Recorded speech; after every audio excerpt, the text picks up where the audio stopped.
ঈদের ছুটিতে কয়েক ঘন্টার ব্যবধানে সড়কে ঝরেছে ২৪ প্রাণ, আহত হয় অর্ধশতাধিক মানুষ। কুমিল্লার পদুয়ার বাজারে ট্রেনের ধাক্কায় নিহত হন ১২ বাসবাসী। এছাড়া হবিগঞ্জ ও ফেনীতে ৮ জন এবং কিশোরগঞ্জ, পাবনা ও টেকনাফে আরও ৪ জন মারা গেছেন। এসব হতাহতের ঘটনায় গভীর শোক প্রকাশ করেছেন প্রধানমন্ত্রী তারেক রহমান। প্রতিনিধিদের তথ্য ভিডিওতে মনোয়ার হোসাইনের রিপোর্ট। নায়াসিনামাইড ও স্যালিসাইলিক সমৃদ্ধ লিলি ফেস ওয়াশ যা ফেসের ডেড স্কিন সেল দূর করে দেয় দ্বিগুণ ফাস্টার ব্রাইটেনিং। রোববার ভোররাতে কুমিল্লার পাদুয়ার বাজার বিশ্ব রোডে ঘটে ট্রেন ও বাসের ভয়াবহ এ দুর্ঘটনা। খবর পেয়ে সেনাবাহিনী, পুলিশ, ফায়ার সার্ভিস ও রেড ক্রিসেন্ট সদস্যরা গিয়ে উদ্ধার কাজ শুরু করেন। তারা কিন্তু আর ফিরবে না।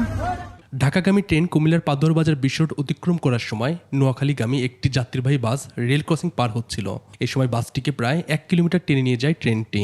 গাড়ি ট্রেনের ধাক্কায় প্রায় হাফ কিলোমিটার বা ১ কিলোমিটার কাছাকাছি চলে আসছে, আপনারা দেখতে পাচ্ছেন।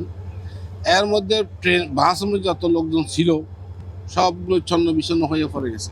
দুর্ঘটনার পর প্রায় ৩ ঘন্টা বন্ধ থাকে ঢাকা চট্টগ্রাম ট্রেন চলাচল। হবিগঞ্জের মাধবপুরে বাস ও পিকআপের সংঘর্ষে ৪ জন নিহত হয়েছেন। পুলিশ ও ফায়ার সার্ভিস তাদের মরদেহ উদ্ধার করে। ঢাকা চট্টগ্রাম মহাসড়কের ফেনীর রামপুর এলাকায় বাস, অ্যাম্বুলেন্স ও মোটরসাইকেল সংঘর্ষে ৪ জন নিহত হন। আহত হন আরও বেশ কয়েকজন।